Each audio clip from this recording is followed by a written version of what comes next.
You are likely in the palace of Xerxes, the King of Kings. Yet what you feel here is not awe, but unease. The incense that clouds the air is too thick, too perfumed, as if meant to disguise something fouler beneath. You walk the marble halls, your footsteps echoing between pillars carved with lions and warriors. But your eyes are drawn again and again to the cedar doors at the end of the chamber. Behind them lies the secret world of the harem and the dark appetites of the king. Xerxes sits upon his throne, robed in gold, his crown heavy with gems. But it is not his face that tells you who he truly is. It is his eyes.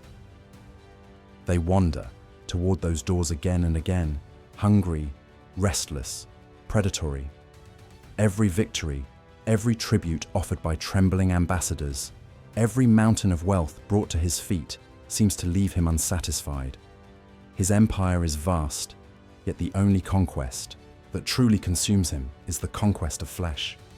You hear the whispers long before you dare believe them. Servants say that no woman is safe in the king's gaze. When cities fall, their queens and princesses are paraded not only as prisoners of war, but as prizes for his pleasure. Virgins are torn from their homes, thrown into the harem, their bodies treated as tokens of conquest. Even noble Persian families fear his summons. Their daughters may be taken for his bed, their honor stripped away in a single night. Behind the lattice screens, you glimpse movement, veiled figures, silent, trained to obey. They are not wives in the true sense, nor companions. They are captives, trophies, bodies owned by the great king. Some are forced into elaborate roles, dressed as goddesses or spirits, made to reenact divine unions while the king himself plays the part of a god. What others would call blasphemy here becomes ritual, a theatre of lust in which no refusal is allowed. You imagine the chambers beyond those doors, rooms perfumed with roses and frankincense, silk cushions piled high, golden lamps casting shadows across the walls. To outsiders, they might look like paradise, but you know better. These are gilded prisons. Women are forced into endless competition, clawing for the king's favor, knowing that his desire can raise them for a night, but discard them the next morning. And those who displease him, they vanish. Some say poisoned wine, others say exile, others still whisper of punishment so cruel that their bodies were never found. The eunuchs guard the harem with silent devotion. Their keys jingle softly as they walk past you, reminders that behind every locked door lies another story of captivity. Their faces betray nothing, but you know they are the gatekeepers of Xerxes' darkest secrets. No cry escapes these walls. No plea for mercy carries beyond the cedar screens. The rumors go deeper still. Some say the king indulges in practices meant not only to satisfy, but to humiliate, that he delights in breaking the spirit of noble women, forcing them into obedience through ritualized degradation. Others whisper of incestuous unions, justified as keeping the royal bloodline pure, but in truth, revealing the corruption at the very heart of his desires. Nights of intoxication, aphrodisiacs poured like wine, feasts that dissolve into orgiastic displays. These are the tales spread by enemies and courtiers alike, tales that cling to his name like shadows that will never fade.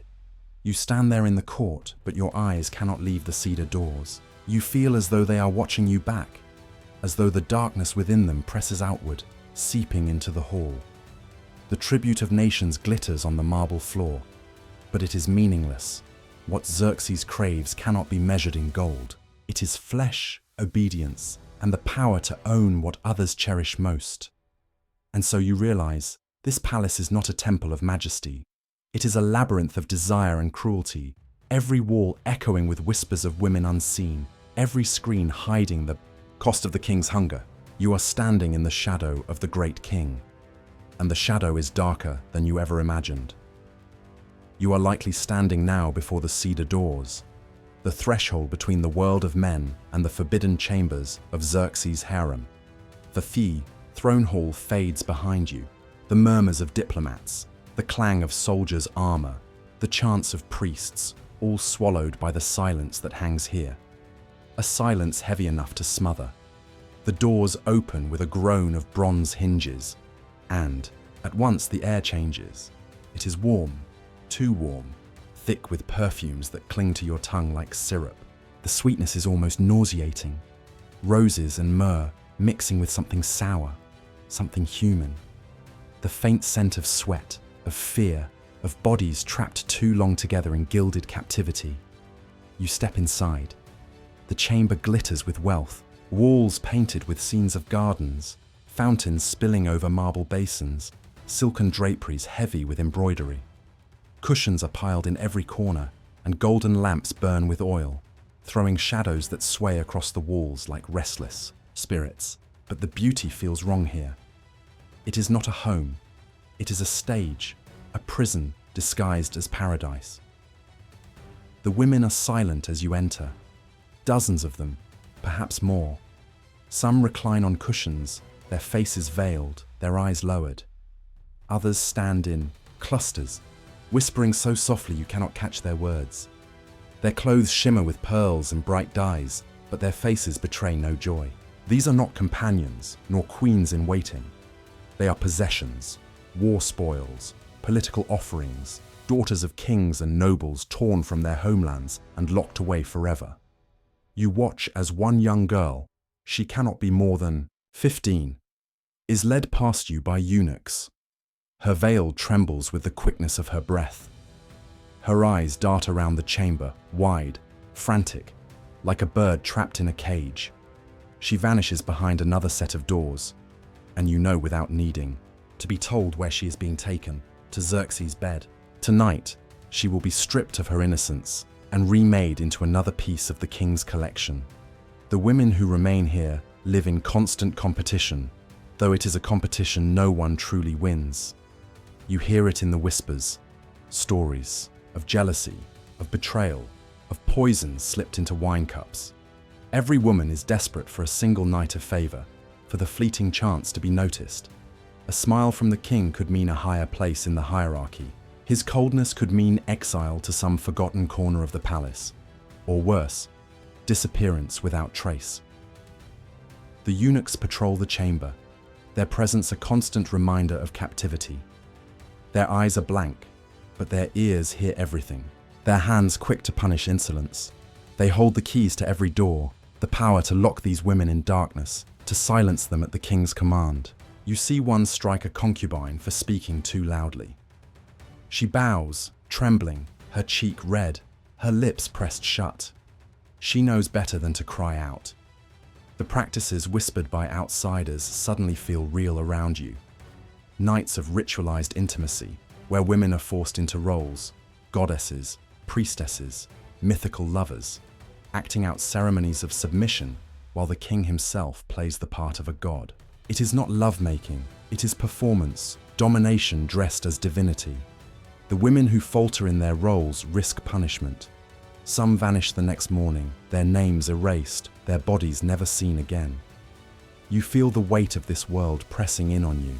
The harem is not simply a prison of walls, it is a prison of silence. No voices rise here except in whispers. No laughter dares escape. Even the youngest women, who should still know girlish play, sit stiff and hollow-eyed, their innocence consumed by fear. You turn back toward the doors, desperate for air less heavy with perfume. But even as you walk away, the silence follows you. The silence of captives who know they are forgotten.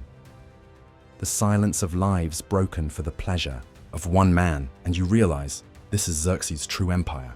Not the armies that march across continents, not the tribute of nations, but this, a hidden world where desire is weaponized, where women are reduced to shadows behind screens, where the king's appetite is endless and cruel. You are standing inside the forbidden world of the harem, and you understand why no outsider is ever meant to see it. You are likely standing now in the great banquet hall of Xerxes, a chamber swollen with gold and voices, where the king's hunger for excess is on full display. The air quivers with the pounding of drums and the shrill wail of flutes. Torches blaze from iron sconces, their flames casting restless shadows across walls painted with hunts and battles. Scenes meant to glorify conquest, but tonight they feel like reflections of the man himself. Violent, insatiable. The table stretches endlessly, heaped with food beyond reason. Roasted lamb dripping fat, bowls of figs and pomegranates, sweetmeats glazed with honey, wine poured until it flows over silver cups and pools onto the marble floor. Courtiers and generals sit on low couches, their laughter strained, their eyes darting constantly toward the throne, where the king presides over this display of gluttony. Xerxes reclines on a couch higher than the rest, his robes loosened, his crown tilted, his face flushed with wine. His fingers are sticky with meat, his lips stained red. When he laughs, the sound shakes the hall, but it is not the laughter of joy. It is the laughter of a man testing the fear of those around him. Every jest, every drunken insult aimed at his guests must be met with forced smiles, lest his mood sour. Then, the doors open, and the harem enters. The women glide into the hall like silent phantoms, veiled, their bodies shimmering with jewels and silks. The musicians fall silent for a moment, replaced by the rhythm of bare feet on marble. Some carry lutes and pipes, others trays of fruit and wine, but most are here for one purpose only: to dance, to please, to entertain the king's endless appetite. They move to the music, their arms raised, their hips swaying, their veils slipping, back to reveal painted lips and coal-darkened eyes. The guests watch, some enthralled, others horrified but careful to hide it. You too cannot look away, for this is no ordinary dance. It is ritualized, choreographed to mimic submission. Women kneel before the king, their bodies bending low, their movements exaggerated into symbols of worship. What should be beauty feels like humiliation. Xerxes watches with glistening eyes. He claps his hands, and at once the dance shifts. Two women are pulled forward, stripped of their veils, their faces blank, their eyes hollow. They are made to perform not for pleasure, but for power, to act out a contest of desire before the entire court, a performance that reduces them to tools of his indulgence. The hall erupts in forced applause, though many avert their eyes. You feel shame creep into your bones, yet the king revels in it. The wine flows faster. Servants stagger under the weight of jugs, spilling crimson rivers that stain the floor like blood. Guests grow drunk, their words slurring, their gazes sliding, toward the harem women who circle the hall like moths around fire. The king encourages it, forcing generals to drink until they can barely stand, then shoving concubines into their laps as a grotesque kind of entertainment. What begins as feasting collapses into something darker, a chaos of indulgence where no boundary is respected. You catch sight of a young woman in the corner, trembling as a eunuch pushes her forward. Her eyes lock on yours for a fleeting second. Wide, pleading, terrified. She is offered to the king like a prize animal. He grips her wrist, pulling her into his lap, ignoring her stiffness, her silent resistance. The hall roars with laughter at his boldness, but it is a laughter sharpened by fear. No one dares object. No one dares see the cruelty for what it is. The night drags on. Songs rise and fall. Bodies collapse against cushions. The floor slick. With wine and grease, the harem women are paraded, displayed, consumed like the food itself. And still, Xerxes is not satisfied. His eyes remain restless, darting, searching for the next distraction, the next body, the next humiliation to amuse him. You stand amid it all, your stomach heavy with disgust. The wealth, the food, the music, none of it disguises the truth. This is not a feast. It is an orgy of power, a ritual of excess meant to remind every soul in the hall that the king's appetite is boundless, that his pleasure outweighs their dignity, their comfort, their lives. And as the torches burn lower, as the women vanish back behind cedar doors, and the guests stumble into the night, you realize that this display is not an exception. It is the rule. For Xerxes, indulgence without limits is not a vice. It is his very way of ruling, You are likely standing now in a chamber deeper within the palace, beyond the banquet hall, beyond the murmuring corridors of the harem. The torches here burn lower, their flames bending under the weight of perfumed smoke. The air is heavier, close, as though even the walls know they are guarding something forbidden. The eunuchs push the doors shut behind you, and suddenly the music changes. The wild flutes and drunken laughter of the feast are gone. In their place, a slow, pounding drum echoes, each beat heavy as a heartbeat. You look around and realize this is no ordinary room. It is a stage. The walls are painted with gods, their eyes watching, their hands raised in eternal blessing. Lamps cast long shadows across their painted bodies, making them dance, as though the deities themselves are here to witness. The women enter in silence. They are not dressed as concubines tonight, but as divinities. One wears a headdress of golden rays, her body draped in blue silk painted with stars. She is made to resemble Anahita, goddess of fertility and rivers. Another's skin is powdered, white, her lips painted blood red, her jewelry arranged to mimic Ishtar, goddess of desire and war.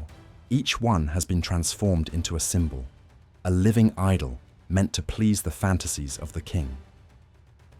Xerxes himself steps forward, his robe discarded for something stranger.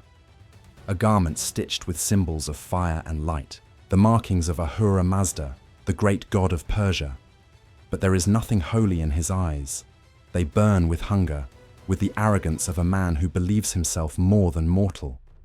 He lifts his hands as if in blessing, but the gesture feels twisted, mocking. The women bow before him, their movements rehearsed, ritualistic.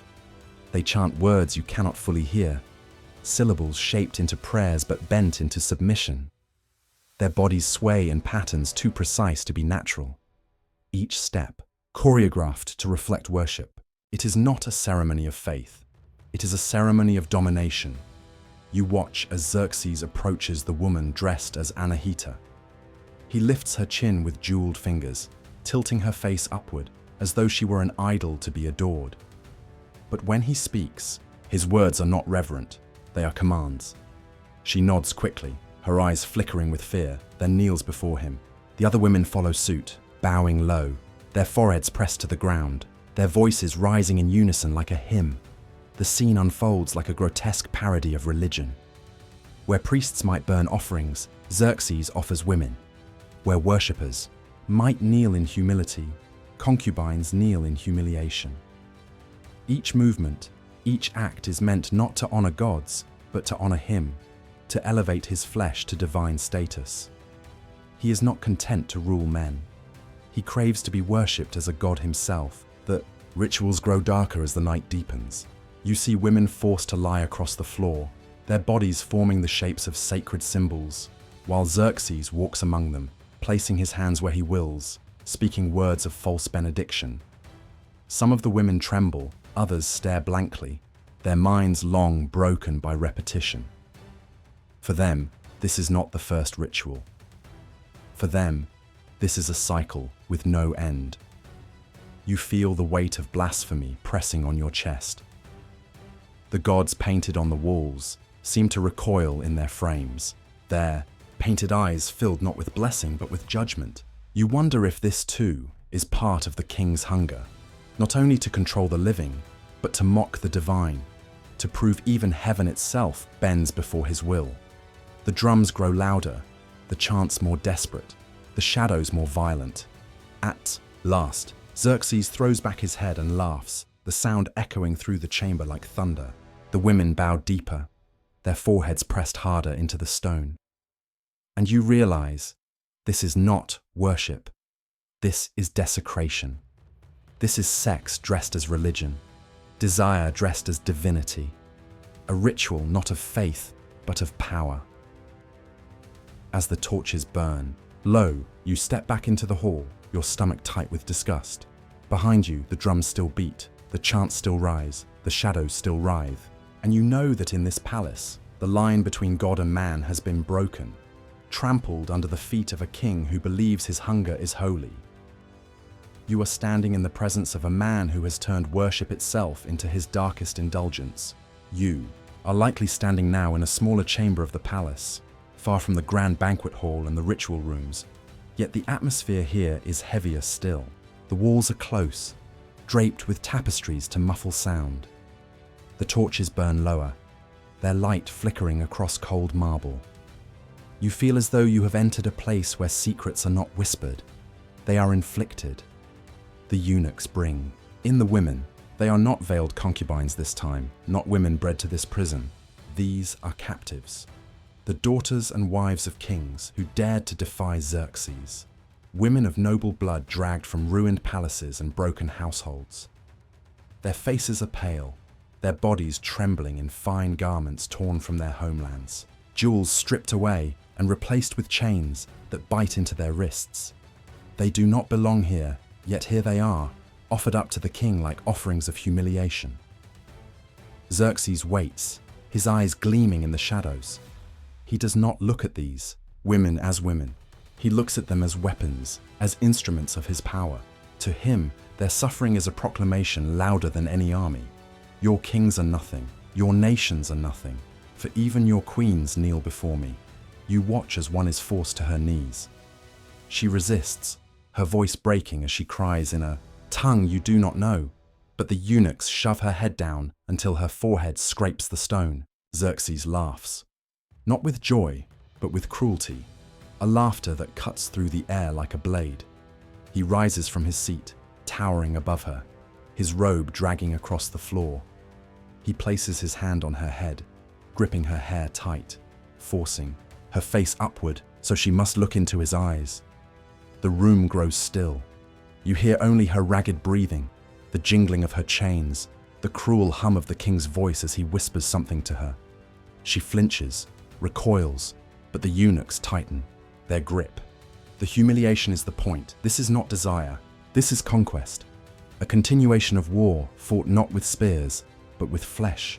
Another woman is brought forward, older, her eyes hollow with grief. You hear the guards murmur her name. She was once a queen in a city Xerxes razed to the ground. Now she is made to stand before him, stripped of her dignity, her title, her pride. He circles her like a predator, his eyes lingering, his hands grasping at her as though her body were nothing but territory to be claimed. She does not cry, and that defiance seems to amuse him. He orders her stripped of her robes, forcing her, humiliation before the entire chamber. You feel the heat rise in your chest, not from the torches, but from the cruelty of it, the unbearable cruelty. The eunuchs obey without hesitation, silk tears. Jewels clatter to the floor. Her skin is pale in the torchlight, gooseflesh rising as the cold air touches her. Still, she does not scream. Still, she does not bow. And for that, the king strikes her across the face, a ringed hand, leaving a line of blood along her cheek. He steps back smiling. To him, this is victory. To him, her pain is proof of his supremacy. To the court, to his guards, to the women forced to watch, the message is unmistakable. Resistance is meaningless. Even queens are reduced to playthings under my hand. You feel, sick as you stand in the corner, unseen but unable to look away. The women are paraded one after another, each forced into postures of submission, each reduced to a symbol of conquest. Their humiliation is entertainment, their suffering an unspoken decree. The great king is not content to break nations. He must break the very bodies of those who represent them. As the night drags on, the chamber fills with silence thick as blood. The women are led away, their footsteps shuffling against the stone, their eyes vacant, their dignity shattered. Xerxes reclines once more, satisfied, his laughter echoing off the walls. To him, this was not cruelty. To him, this was justice, power, dominance. And as you stand there, your stomach twisting, you realize the truth. For Xerxes, sex is not pleasure. It is punishment. It is conquest. It is the sharpest weapon in his arsenal, wielded not in passion, but in domination. You are in the presence of a king who believes flesh itself is his battlefield. You are likely wandering now through the darker corridors of the palace, where the marble floors give way to carpets damp with spilled wine, where the perfumed smoke hangs too thick, cloying in your throat. It is late, long past midnight, yet the palace is restless. Whispers creep through the halls like vermin. Whispers of what happens here when the torches burn low and the doors are barred against the outside world. You follow the sound of music, slow, heavy, broken by drunken laughter. The doors ahead are half shut, and through the crack you glimpse the scene inside. A chamber overflowing with cushions, bodies sprawled in careless abandon, women and men alike drenched in wine and sweat. The king reclines at the center, his chest bare, his crown crooked on his head, his eyes glazed but still sharp with hunger. The women of the harem move about like puppets, their faces painted, their bodies gleaming with oil, their voices raised, in song and false laughter. Some pour wine into his mouth, others feed him fruit, pressing figs and dates to his lips as though he were a god who must be endlessly nourished. But there is nothing divine here, only excess, only rot disguised as splendor. The rumors come alive before your eyes. You see a young girl led forward, her steps unsteady, her eyes wide with fear. She is scarcely older than a child, her body hidden beneath silks too heavy for her frame. The eunuchs push her toward the king, and the chamber erupts in cheers. You feel your stomach tighten. This is no choice, no ceremony. It is sacrifice, a life devoured by appetite, masked as celebration. Others say incest is not rumor, but practice here. That Xerxes, in his arrogance, claimed his bloodline too sacred to dilute, and so he took his own kin into these chambers, sisters, nieces, daughters of his house, made to serve not as family, but as property of the king. You cannot know for certain, but when you see the pale faces of women who resemble him too closely, who share the same dark eyes and sharp brows, the whispers no longer feel like lies. The feast grows louder, wilder. Servants bring in bowls of crushed herbs, intoxicants mixed into the wine. You watch as cups are passed around, the liquid glowing dark in the lamplight, thick as blood. The king drinks deep, his lips wet, his laughter booming. The women drink too, forced to by the eunuchs, their movements growing sluggish, their voices fading into murmurs. Soon the room dissolves into chaos. Bodies tangled on cushions, men too drunk to rise, women forced to play their parts regardless. You cannot tell where ritual ends and depravity begins. Some women are dressed as goddesses. Again, their bodies painted with symbols, their hands raised in mock prayer as they kneel before him. Others are stripped bare, made to crawl across the floor like animals while courtiers clap and jeer. What was once rumor is now undeniable. These are orgies of humiliation, staged not for intimacy, but for spectacle, for the king's pleasure and the court's fearful amusement. The torches burn low, the air thick with sweat, wine, and incense. You feel dizzy, sickened, as though the walls themselves are closing in. Yet Xerxes sits at the center, tireless, his hunger insatiable. His body sags with wine, but his eyes still roam, searching for the next victim, the next act, the next taboo to shatter. The night feels endless. The women vanish and return, their faces pale, their eyes empty. The guests stumble out, some laughing, some silent, but none daring to speak of what they have witnessed. And you know why.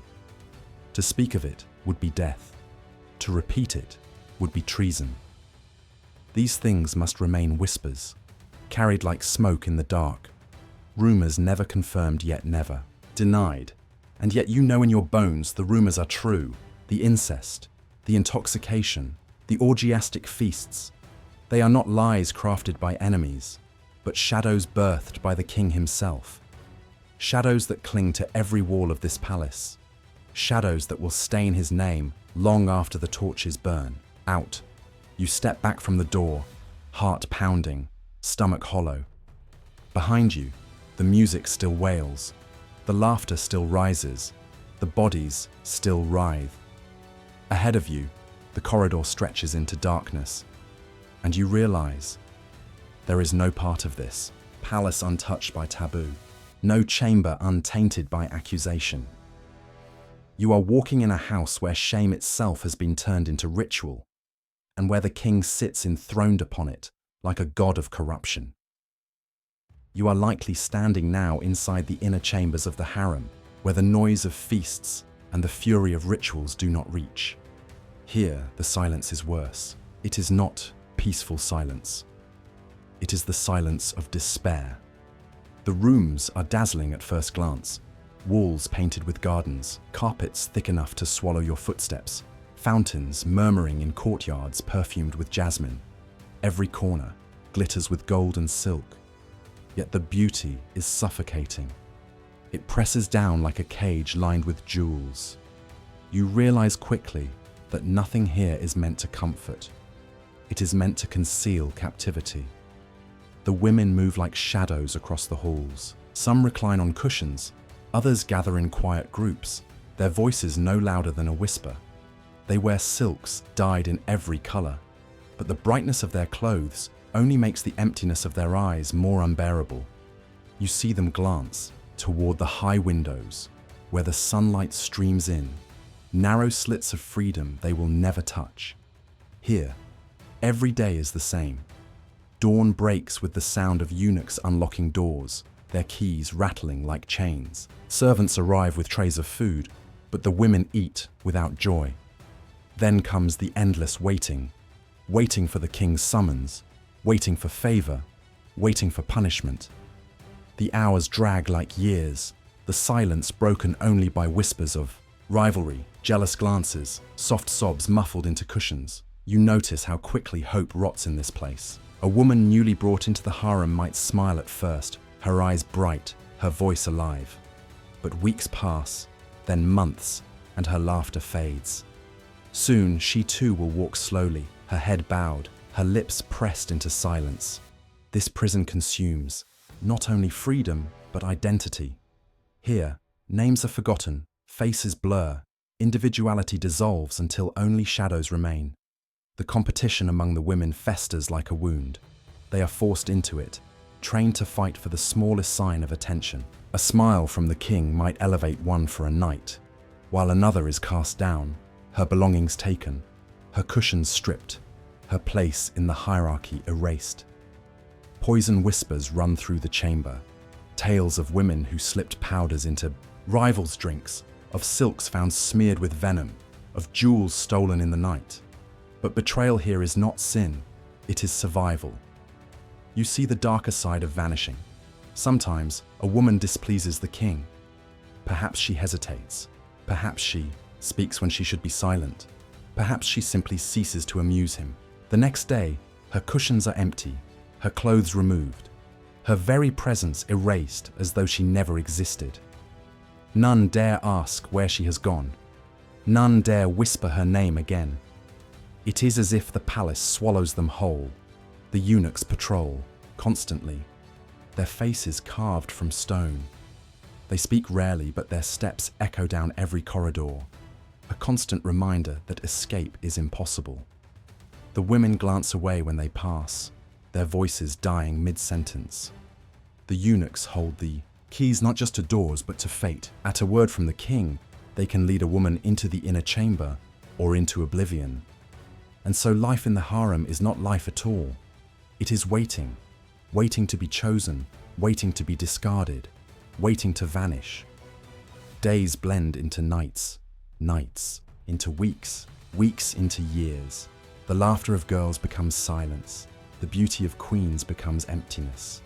You stand among them, but you feel invisible.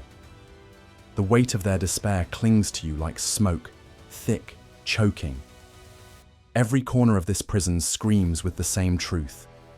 Here, luxury is not a gift. It is a chain. Every jewel is another shackle. Every silken robe, another disguise for captivity.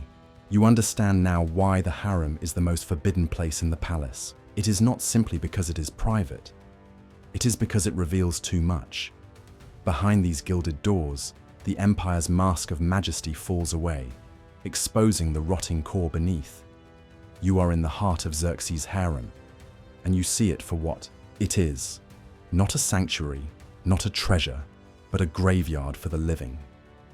You are likely standing now in the courtyard of Persepolis, the cool night air brushing against your skin after the suffocating chambers within. Behind you rise the great cedar doors, the painted walls, the endless corridors of silk and stone. They close with a heavy groan, sealing away the voices, the perfumes, the shadows of the harem. And yet, though you have stepped outside, the weight of what you have witnessed clings to you like smoke. The sky above Persia is vast and unbroken, the stars glittering like fire scattered across black silk. From here, the palace looks like a monument to glory, walls gleaming in torchlight, pillars rising into the heavens, the banners of nations fluttering in the warm breeze. To an outsider gazing up from the plains below, this place is majesty incarnate. Yet you know now that its beauty is built on cruelty.